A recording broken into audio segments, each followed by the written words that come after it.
Hi, Gordon. Thank you for coming on the podcast. How are you doing?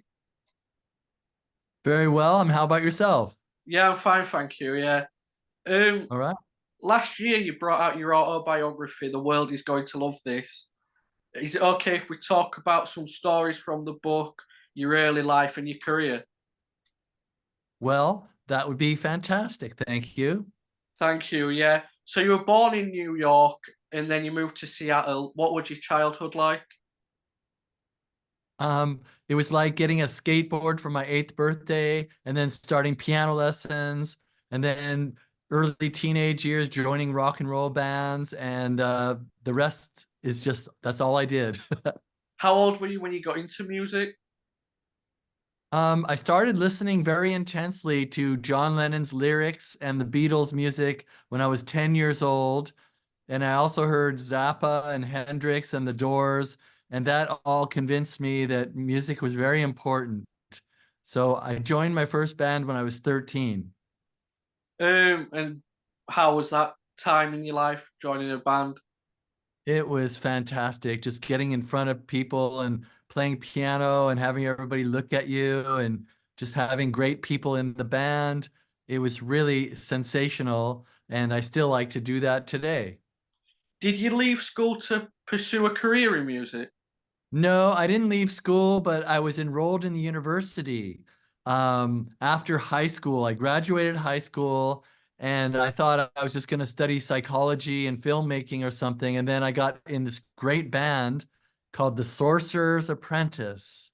And then I told my dad, hey, even though I'm enrolled in university, I'm quitting to become a rock and roll star. And he said, you fool, you're making the worst mistake of your life, but it was a great time. Well, like you've said, you've played in a lot of bands, you've produced a lot of bands, and you've lived in a lot of different cities around the world. Are you a person that has to be experiencing new things all the time? Not necessarily. Maybe so. Maybe so. I like a lot of familiarity as well. Like I like to listen to my record collection and I like to use certain microphones and I have friends from a long time ago. I feel really good about that. But I love walking around a new city, looking at the buildings and meeting new people and hearing new music, tasting new coffee shop stuff.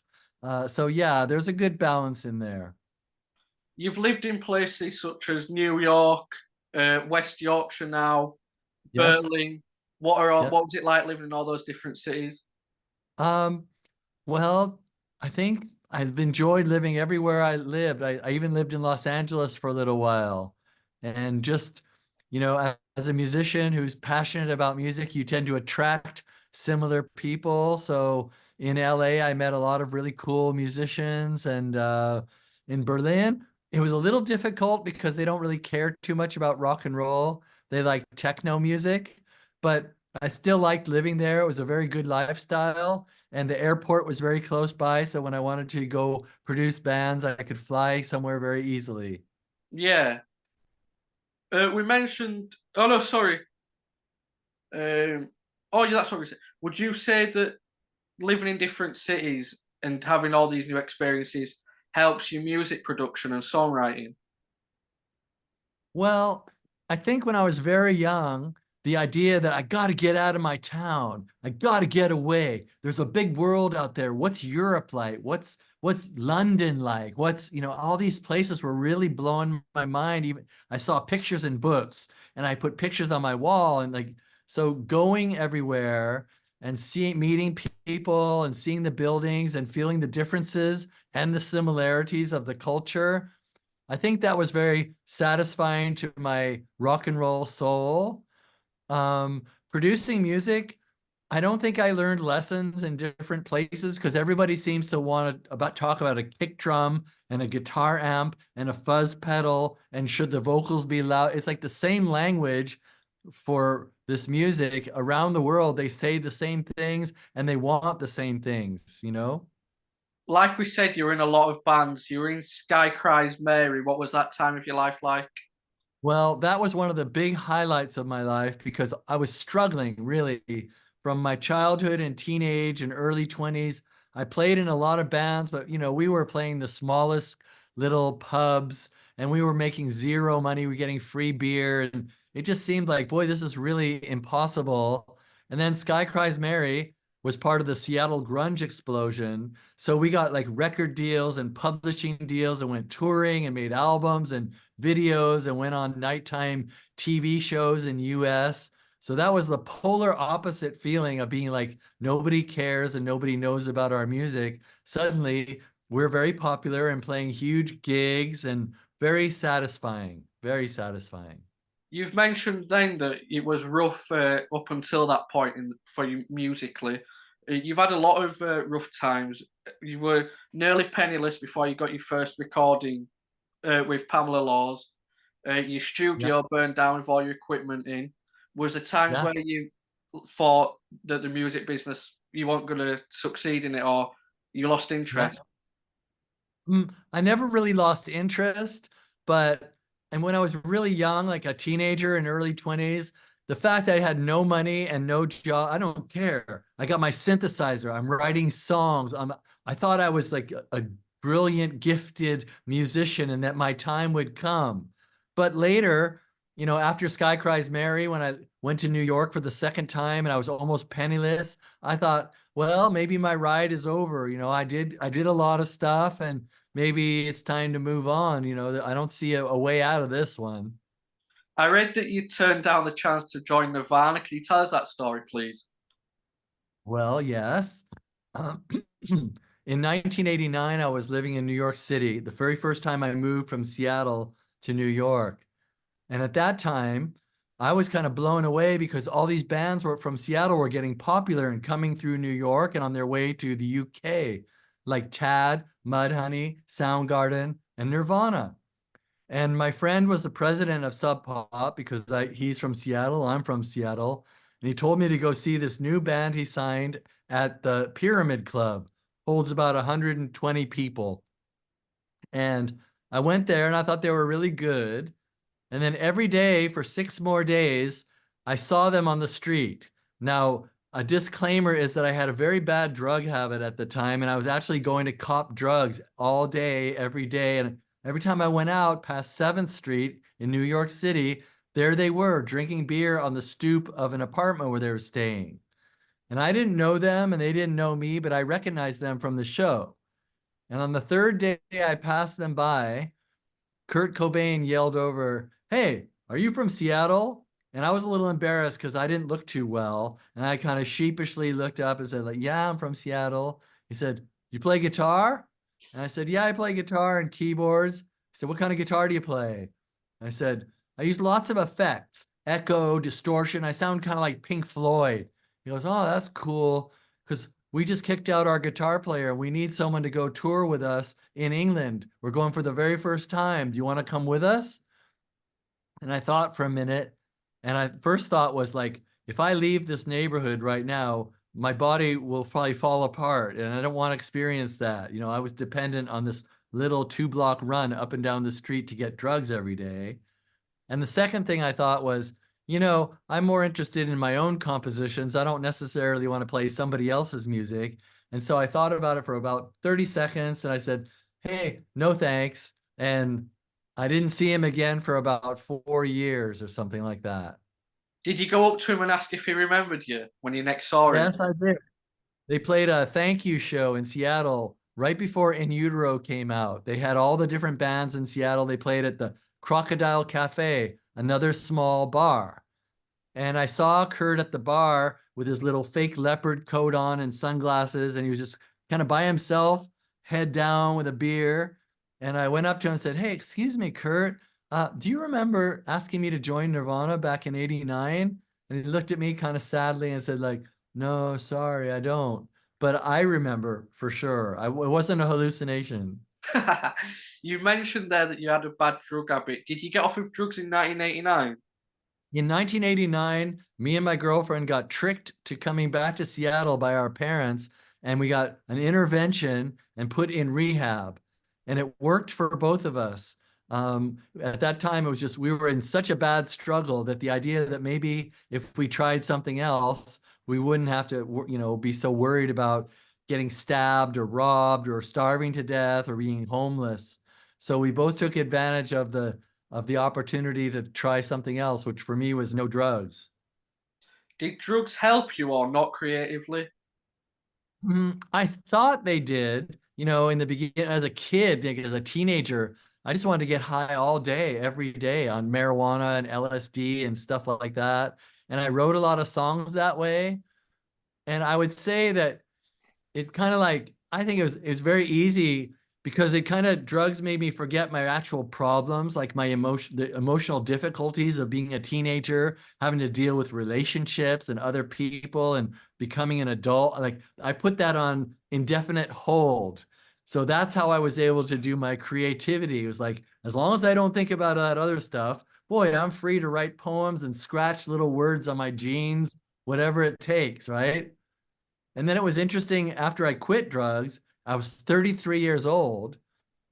And I thought, how am I going to write songs without being high? That was a real challenge to like cross the bridge back over to the land of creativity without using chemical aids. And I found after a while, oh, I can do it. I can play guitar, keyboards, write lyrics, go on stage, do good performances without drugs. And that was very good information to get. Yeah. When you were 19, you joined a band called Medusa. Was it through Brian in the band that you got into recording and engineering? Right. Medusa was amazing. They lived out in the countryside, and the bass player taught himself to record on a reel-to-reel four-track. And he was making what sounded to me like early Pink Floyd symphonies of sound. And I thought, oh, wow, if I could learn to do that, I could probably write my own songs and I wouldn't have to deal with some big hoot engineer crossing his arms and laughing every time I tried to sing or came up with a weird line of poetry. You know, if I could just be by myself and learn that, then it was going to help me. So he was my example, Brian Frainer from the band Medusa. Yeah. Do you Yeah. know any music theory, or was that something you didn't learn? I actually studied music theory. I took piano lessons and classical piano lessons, improvisation piano lessons. And at my last 2 years of high school, my piano teacher had nighttime theory classes for his students. So I had a couple years of music theory, and that was not so difficult to understand, especially from being in bands and playing lots of chords. And oh, yeah, this is like 1 4 5. This is a resolution. You know, these are intervals. You can transpose to different keys. I kind of had to already learn that kind of stuff to play covers of Beatles songs and stuff like that. Do you think that helps a musician, or do you think it kind of hinders them a bit because they can't go and like explore new things in a way?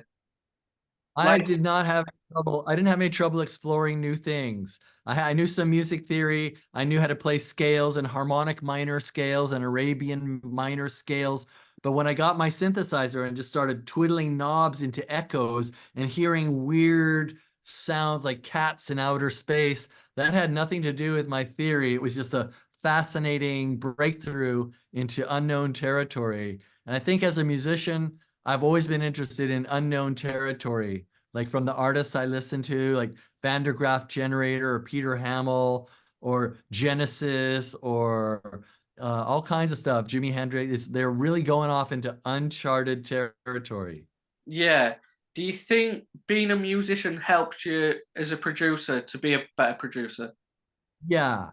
I mean, there's several kinds of producers. There's one guy that knows what that DJ at BBC Six will play, and he can help you sound like what he'll put on his radio. That's not me. I don't know what anybody likes or why they like it, but when a musician comes to me and shows me something, I understand what he's talking about, and I can help him record it and listen to his feedback to shape it the way he wants.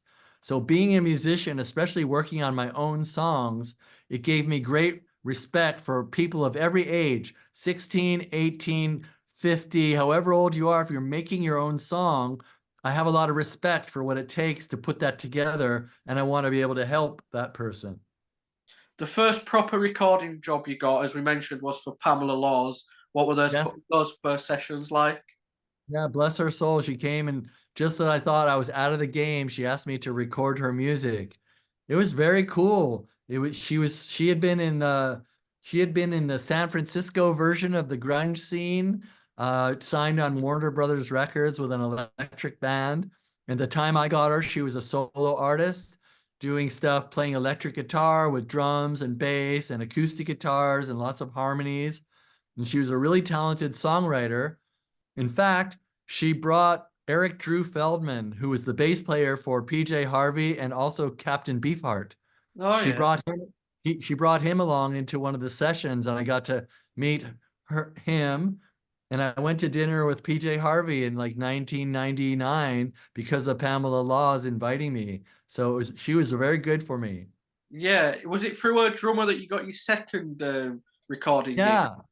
Yeah, it was like day one, the first time I'm being hired as a professional producer, her drummer just noticed that I could get drum sounds pretty fast. So he called his other band, and now I was booked again. And this has kind of started a big snowball effect.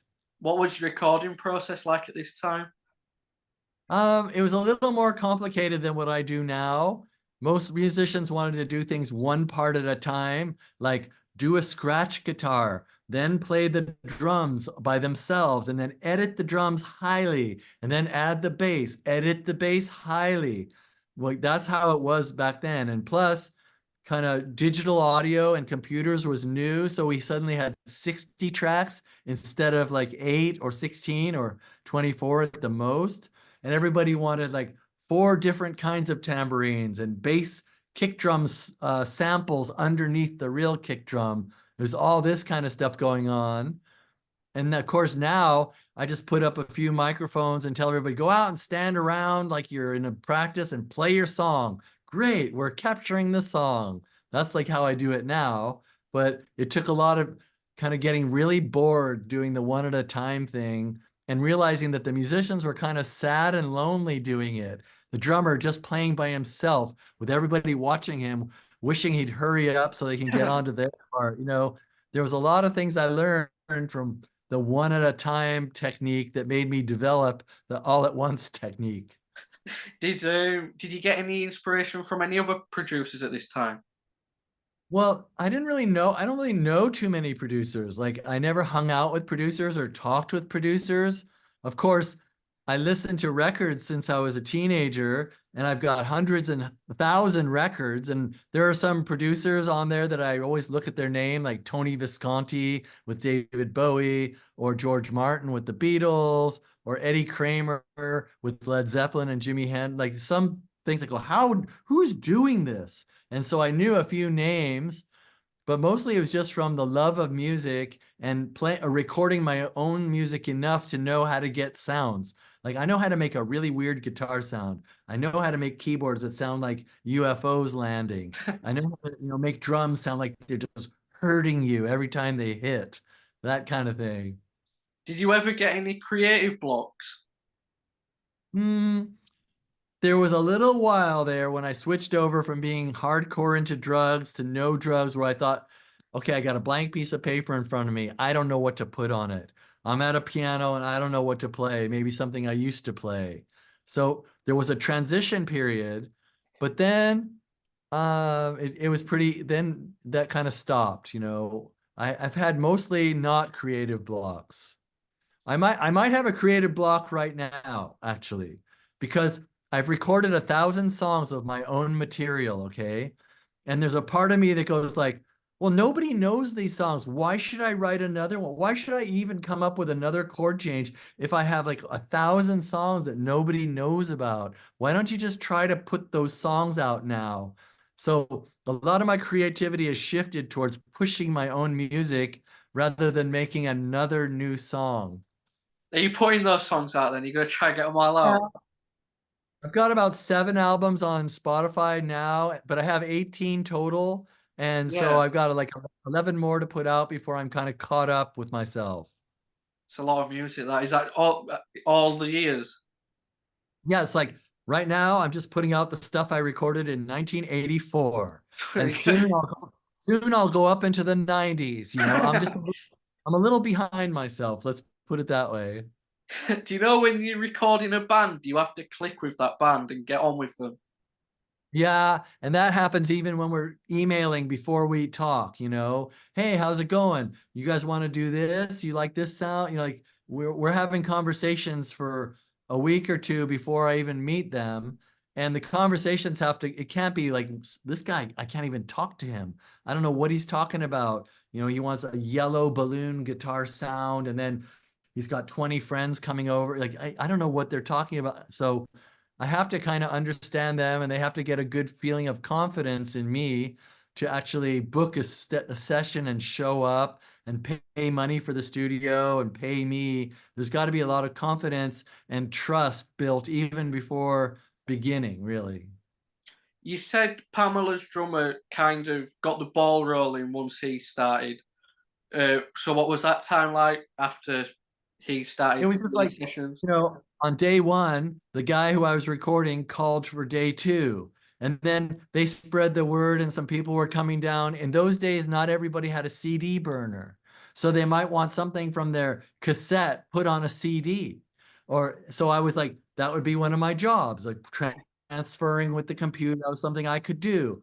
And then maybe bands didn't have a lot of money, so they'd start a song and then come back a week later to do the vocals and come back a week later to do the mixing. So it was like little piecework, but pretty soon, all day, 6 days a week, people were coming down to my studio, hanging out, paying me, recording stuff, smiling and leaving and telling their friends. So that was kind of like the building up period of my producer career. Are we okay to talk about one of the best albums of the 2000s, The Strokes' Is This It? Oh yeah, I remember that one. Have you got any stories from those sessions? Well, of course, by the time we got to do the album, we'd already put that EP out, which was Yeah. just nothing more than a 3-song demo that they did really quick. And then Rough Trade snatched it up and released it exactly as it was. And now all of a sudden, this band, on the strength of a 3-song demo, was in demand in the UK, touring over there, written about in the press. This was like, what? Before we even made an album, there was this uprising going on, and we could feel it.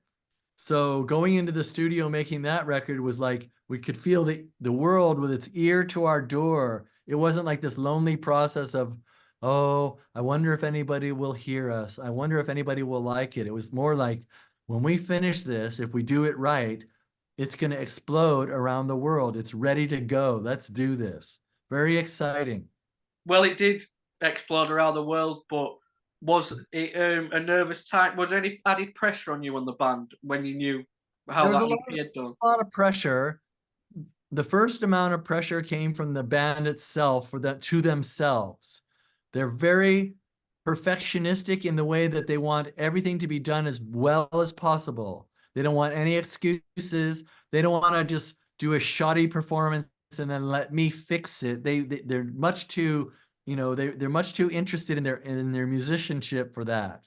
So the amount of pressure they put on themselves to play every beat correctly and every guitar riff cleanly and every hi-hat, on the beat. So that was the first pressure, and it was very noticeable. And then the second pressure came when the American label, which was signed after we started the record, they came and they heard what we were working on, and they announced to the band that this Gordon Raphael guy he's just an amateur. He's just he doesn't know what he's doing. He's lost. He's wrecking your sound.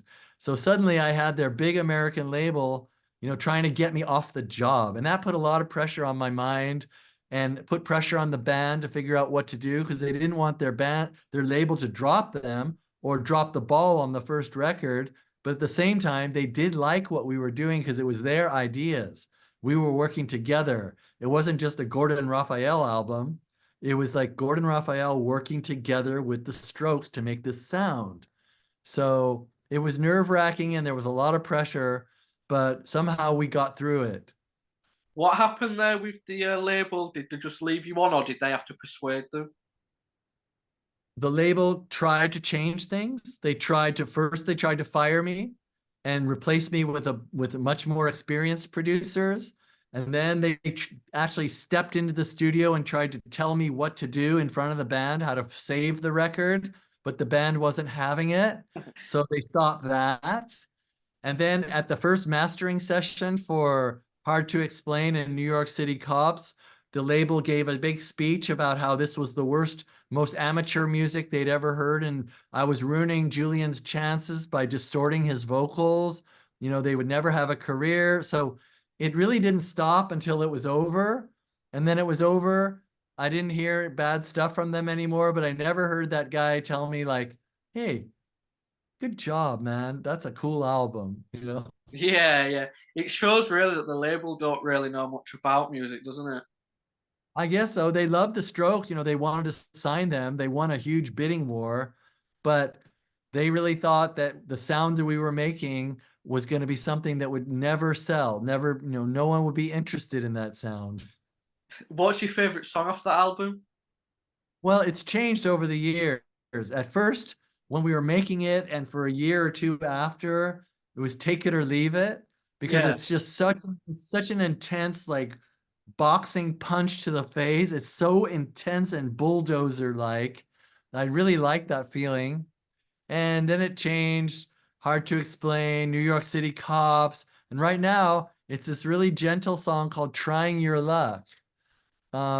Because I love the way the rhythms interlock. It's very rare the way the grooves change on that song. Well, after that album, you did the second album, Room on Fire. What was that like? It was like a band when they first came to me and we did the first album, they were just playing small gigs in New York and they were kind of young, a little, you know, new, and they wondered if they'd ever have a music career. They were students and bartenders and things like that. And then the second album, they had just played about 200 shows around and around the world. And playing those 200 shows made them very tight and very powerful. It was very good practice for them. So when they first played me the songs we were going to record for Room on Fire, I was bowled away by how strong they were and how powerful and how steady. Everything was just been kind of elevated in their musicianship. Yeah. Is there a reason why you didn't do the next album? I started the next album. You know, the first album, they started with someone else and fired them and took me. The second album, they started with someone else and they fired them and they took me. The third album, they started with me and they fired me and took someone else. So I think it's just the way they like to play or whatever. And so they wanted to use David Kahn, who was very well known for working with Paul McCartney at the time. And they just thought that this experienced record producer might be able to take them onto higher levels of sound and more sales in the marketplace. What was it like when they got rid of you? Was it like no hard feelings kind of thing? I wouldn't say no hard feelings. You know, they said, do you mind if we use David instead of you? And of course, my inner artist has a lot of integrity. And my inner artist would think, would I want to work with somebody that I didn't want to work with when I could work with somebody I did want to work with? I think I wouldn't want to do that to them. I wouldn't want it to happen to me. So I said, like, you can use him. It's your music, you know? And of course, my mind was projecting me not being their producer anymore and me missing out on royalties from record sales. And I was a little Yeah. sad that it was the Mm. end of an era, definitely. But also, I spent a lot of time working on the demos of that record, and it was kind of hard going. It wasn't easy for me to be working on that record. So when I got let go, I thought of a lot of other people that wanted to work with me at the time, such as Skin from Skunk Anansie. Mm. She had wanted to work with me, and I thought, wow, I could go right to London right now and work with Skin. How cool is that? Yeah. So a lot of really great stuff happened as I was losing the strokes. Like good things came, so it was all right. Are we okay to get onto Skin soon? What is that? The Strokes album behind you? Is this it? This one, yeah, that's in the corner is a little bit of a some kind of gold record from the UK. Oh, that's good. Yeah, yeah. Thanks. Um, Next question. Oh yeah, you went on the Libertines' first UK tour. What was that like? It was like, well, you know, I'd heard them a few times on recording, and I didn't think much of them. I just thought first when I heard they were like an acoustic British folk band, like lively folk melodies or something. I thought, I don't, that's for someone else, not me. And then the second thing I heard is like, what? Are they copying all the distortion moves from the Strokes now? How did that happen? I didn't like that. But the first time I sat in a room with them and watched them rehearse in Old Street in London, I was blown away. I thought, wow, this is like some kind of new Beatles music. That Gary can play the drums like lightning, and their harmonies are so good, and the lyrics are cool, and they just play great. So I was really happy to be with them at that time. And then they were very much getting a big buzz in the UK. So touring around to all these cities I'd never been to, Nottingham, Brighton, Birmingham, all these places was really fun for me, going new places and being in the company of the Libertines. And also they opened up Strokes shows several times. So I was in these rooms with, oh, the Strokes dressing room is over there, the Libertines dressing room is over there. It felt like the place to be at the time. I've heard you say before that the two bands didn't get on, did they? I don't think that it's not they didn't get on. I have one story in my book where I think it was Birmingham University, University of Birmingham, whatever it's called. Pete asked me if I would introduce him to the Strokes because they were on the same bill. And I brought Pete into the dressing room. I said, "Hey, everybody, this is Pete. His band just opened the show for you guys." And then I left to go see Stereo Total that was playing. And about 6 minutes later, I see Pete kind of running out of their dressing room, looking very nervous. And I'm thinking, whoa, that's weird. And then all of a sudden, Julian comes up to me, face in my face, saying, like, don't ever bring him back into our dressing room again. And I didn't ask what happened. I don't know what happened. So that's the only story I have of the two bands together. Have you got any stories of the Libertines on that UK tour? Uh, well, let's see. Very quick, like the first thing they did is they played at this big show called Cherry Jam.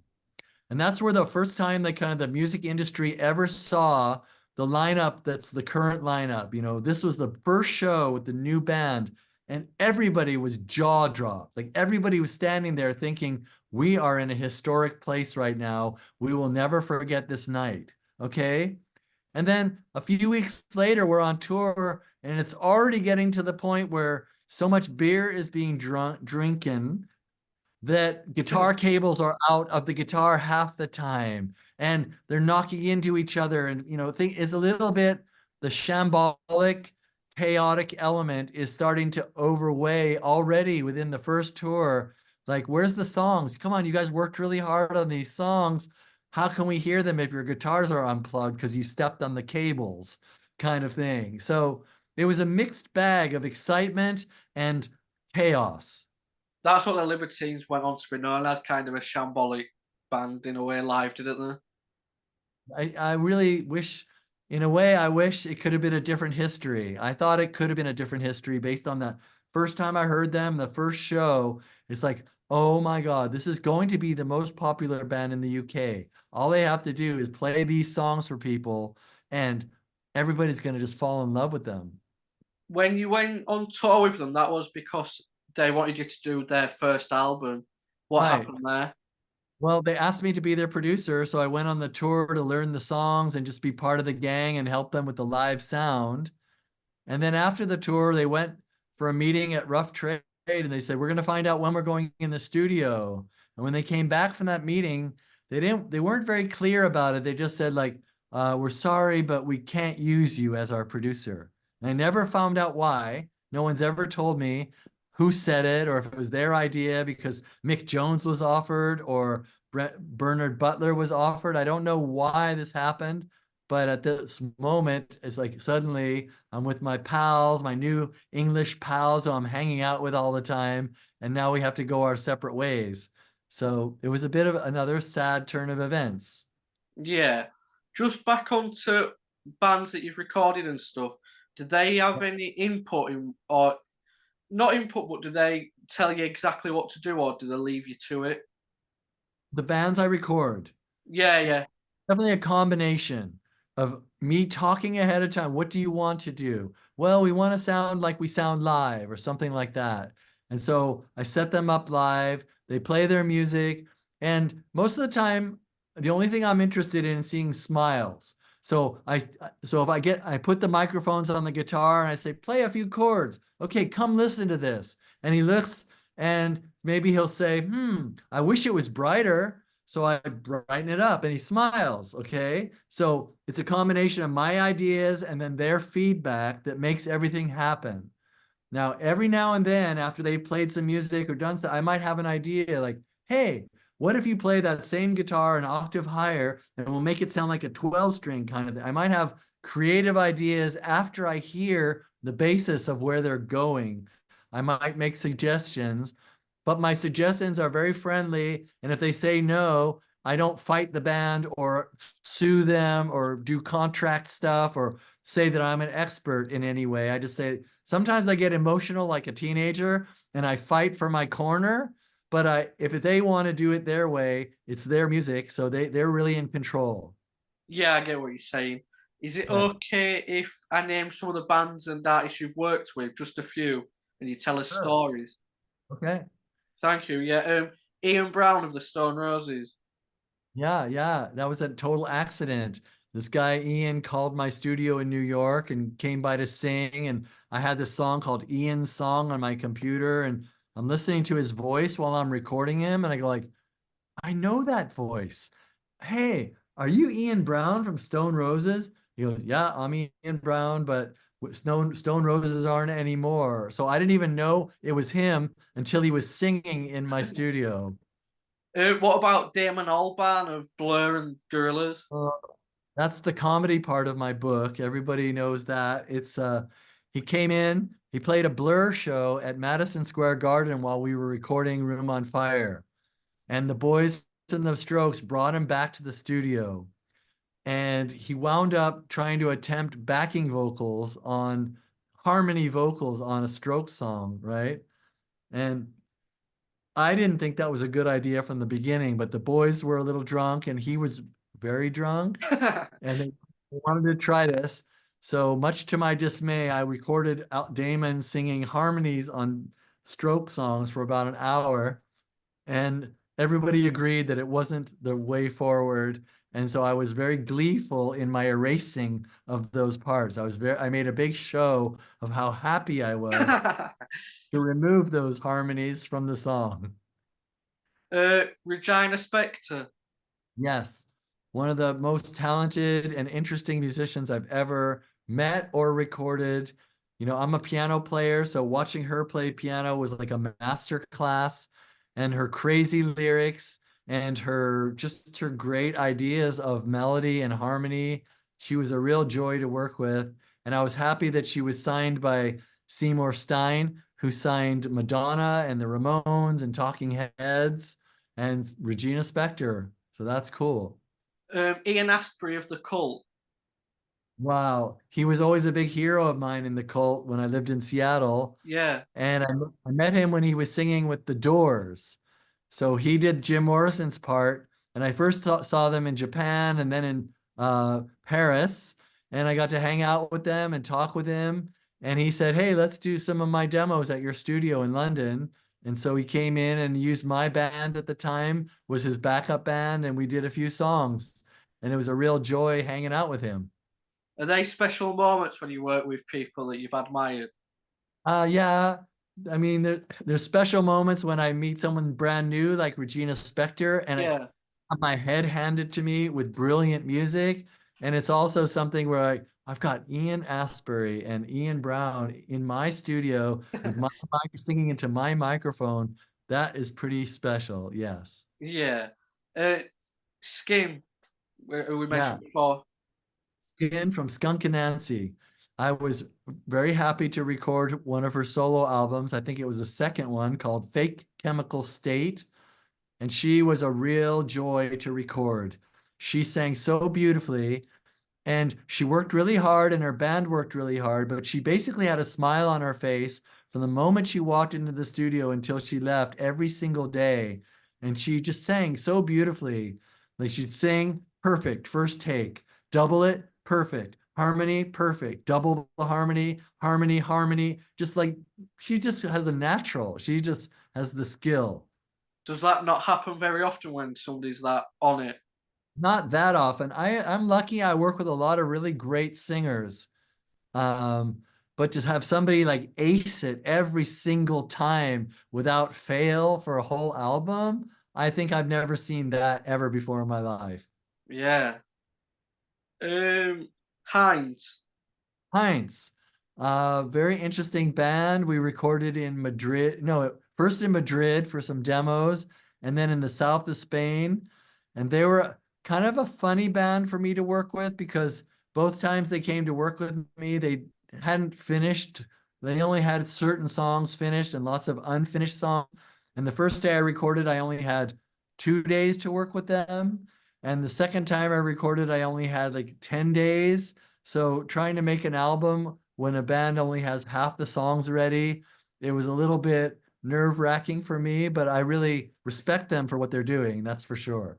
Yeah, yeah. We're at a stressful time then with half the It was a song. little stressful.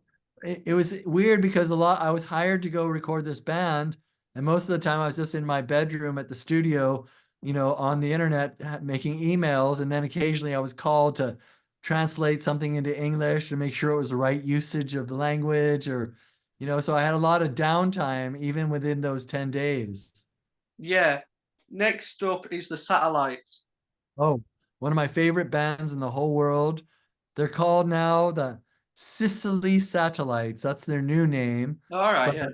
the album I recorded, Our Very Bright Darkness, is still online. You could hear it. And they were one of my absolute favorite bands I ever recorded. Beautiful. Good, good. And what about the Tellers? The Tellers, wow. The Tellers. In France, right? They were from Yeah, France. I think the Belgian.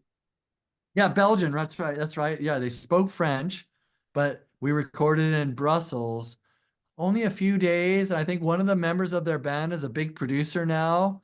But yeah, they were very cool. They were like French Libertines or something with a very beautiful twist. I enjoyed them, and I enjoyed working in Brussels. I listened to them earlier. They sounded really good. Cool. I'm glad you found them. You had a club night called Basement Club. That's right. With What Toby was what you say? Sorry. with Toby L from Transgressive Records, right? Yeah, yeah. What were those days like? They were fantastic.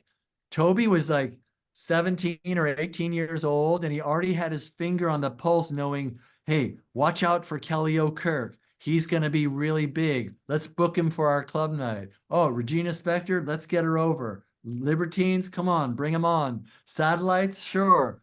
Gordon Raphael's band, okay. So we were having all these bands as they were just taking off, playing at our club night at the Buffalo Bar in Islington under the Highbury station.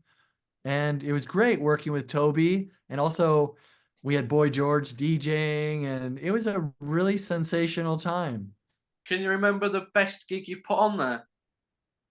Best gig. Wow, that's hard. I know Regina playing was really incredible. The Libertines were doing like an acoustic set. That was fantastic. The Satellites were excellent. My band was fantastic. And we even had CNN from European CNN came to our gig and kind of cleared the floor during sound check and interviewed me at my club. That was a real high mark, really. Is that a proud moment for you that time?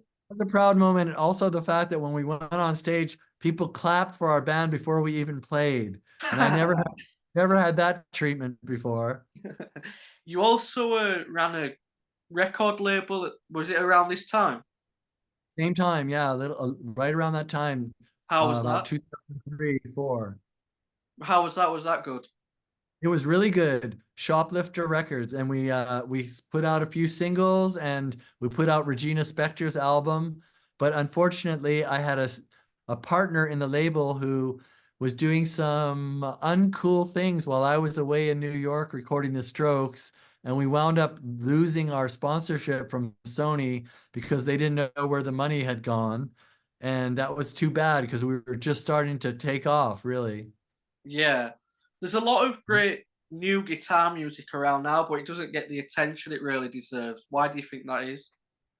Well, I'd say that in UK, Europe, USA, rock and roll's kind of been a real afterthought. It's like since about 2010. Like it wasn't in the charts. Young people weren't that excited about it. But for some reason, right now, like 2023, I'm seeing 18-year-old, 20-year-old kids in the US, in New York, in the UK, in the North here for sure. Like there's a real rock resurgence. And I think that the mainstream and the record industry and the radio industry, they're still like crossing their arms saying like, oh no, we can't go backwards. We won't know. But I think that by sheer force of the music, that we will get some attention for it. There's so many great bands and so many great songs coming out that they can't ignore it forever. Yeah, I hope so. Because, like you say, there's a lot of good bands around at this time.